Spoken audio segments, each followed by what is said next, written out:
स्वागत है आप सभी का हमारे इस नए वीडियो में। कौटिल्य के ऊपर हमारा द्वितीय वीडियो है और इस वीडियो में देखेंगे हम कौटिल्य की आलोचनाएं, निष्कर्ष और प्रासंगिकता या उपयोगिता। तो आलोचनाएं जो हैं ज़्यादातर सतही आलोचना ही कहूँगा, क्योंकि जो कौटिल्य के विचार हैं उनकी जो उस समय की जो समय या परिस्थितियाँ था उसके संदर्भ में कौटिल्य के विचार अति उत्तम है। आज के संदर्भ में यदि आलोचना उनकी की जाए तो गलत है। तो देखिए, अनेक विद्वान अर्थशास्त्र की रचना और कौटिल्य की वास्तविकता पर संदेह प्रकट करते हैं। अब इसका तो क्या किया जाए। कहते हैं कि अर्थशास्त्र जैसा कोई ग्रंथ है ही नहीं, और कुछ कहते हैं कि कौटिल्य जैसा कोई विद्वान वास्तव में हुआ ही नहीं, और अर्थशास्त्र जैसा ग्रंथ है तो ये पता नहीं कि उसकी रचना किसने की। दूसरा कहते हैं कौटिल्य के विचार राजतंत्र, तानाशाही, केंद्रीकरण के प्रतिनिधि हैं जो आज की लोकतंत्र। ये निश्चित है कि उस समय राजतंत्र ही था और केंद्रीकरण होता है, आप जानते हो। आज विकेंद्रीकरण है, लोकतंत्र है। तो आज के संदर्भ में इतने प्रासंगिक विचार नहीं लगते हैं, ये निश्चित है। लेकिन उस समय की परिस्थितियों में ये बहुत ही महत्वपूर्ण विचार थे। कुछ लोग कहते हैं साहब विचार जो हैं कठोर हैं, आदर्शवादी ज़्यादा हैं, कुटिलता भी है विचारों में और स्पष्ट है। इसके बाद निश्चित था उस समय की जो परिस्थितियाँ थी उसमें कठोर विचार होना जरूरी था ताकि नियंत्रण किया जा सके। उसके उपरांत कुछ कहते हैं अधूरा प्रशासनिक चिंतन है। कारण यह है कि इसमें कानून निर्माण कैसे होगा उसकी जानकारी या विधायिका की जानकारी नहीं है। अब यह भी आलोचना गलत ही है, क्योंकि जो राजतंत्रात्मक शासन था उसमें विधायिका, कार्यपालिका और न्यायपालिका तीनों ही राजा ही हुआ करता था, इसलिए उसकी अलग से चर्चा करना संभव नहीं है। तो खैर ठीक है, ये सत्य है कि आज के लोकतांत्रिक और विज्ञान व तकनीकी से परिपूर्ण विश्व में कौटिल्य के कुछ विचार अव्यावहारिक लगते हैं।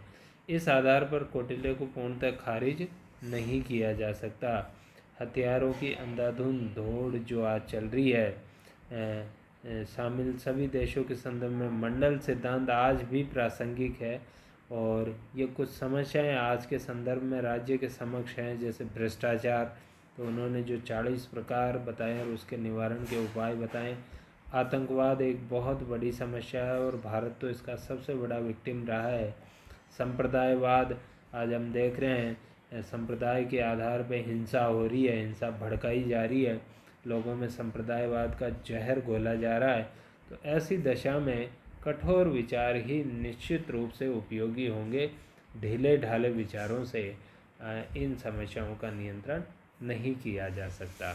तो अगले अब इसमें हम देखते हैं खंड में कि कौटिल्य के विचार आज कितने प्रासंगिक हैं।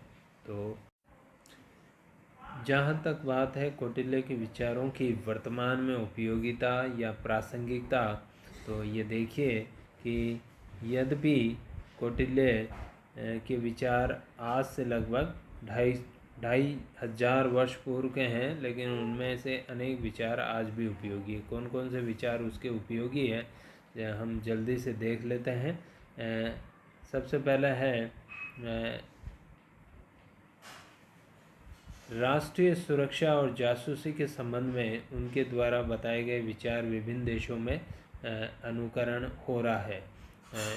सुरक्षा के लिए जो उन्होंने कहा कठोर कानून होने चाहिए और जासूसी के बारे में स्थानीय और संस्था, दो प्रकार के जासूस बताए उन्होंने, और जासूसी कैसे की जाती है इसके ऊपर भी विभिन्न प्रकार के विचार उन्होंने दिए हैं।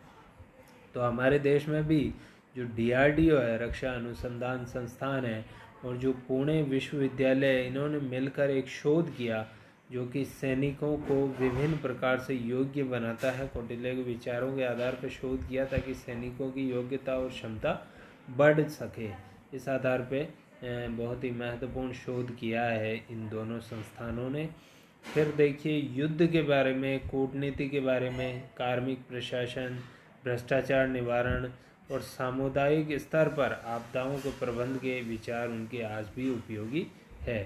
उसके उपरांत तीर्थ के रूप में उन्होंने जो 18 विभागों की बात की है, विभागों का वर्गीकरण आज भी आप देखते हैं राज्य सरकारों में विभाग और केंद्र सरकार में मंत्रालय होते हैं, वो वहीं से ली गई कंसेप्ट है। अधिकारियों में कार्य विभाजन, प्रत्यायोजन, विकेंद्रीकरण, नियंत्रण, सूचना तंत्र आदि पर कौटिल्य के विचार आज भी प्रासंगिक है। उनका जो सप्तांग सिद्धांत है वो न्यूनाधिक रूप में आज भी राज्य का, आधुनिक राज्य के जो अंग होते हैं उनका प्रतिनिधित्व, राज्य के 7 अंग कौन कौन से होते हैं वो बताता है। मंडल सिद्धांत का जैसा मैंने पहले भी बताया विदेश नीति और कूटनीति में उपयोगी है, जैसे भारत, पाक, चीन और ईरान के संबंध, या भारत, पाक, चीन और ताइवान के संबंध। ईरान भी मित्र राष्ट्र है भारत का, क्योंकि ईरान पाकिस्तान का पड़ोसी है। पाकिस्तान और ईरान में शत्रुता है, इस प्रकार से ईरान भारत का मित्र राष्ट्र है। भ्रष्टाचार, संप्रदायवाद, आतंकवाद से निपटने में कौटिल्य द्वारा वर्णित कठोर दंड नीति उपयोगी सिद्ध हो सकती है, ये मैं पहले बता चुका हूँ। कौटिल्य का यह विचार अनुकरणीय है कि कीमती धातु का खनन, मुद्रा, हथियार सार्वजनिक क्षेत्र के अधीन रहे, जो आज भी है बिल्कुल, और जबकि कृषि, पशुपालन, व्यापार निजी यानी प्राइवेट व्यक्तियों के हाथ में रहे। तो इस प्रकार से कौटिल्य एक व्यावहारिक, सार्वभौमिक और सर्वकालिक महान चिंतक थे। इस वीडियो में इतना ही।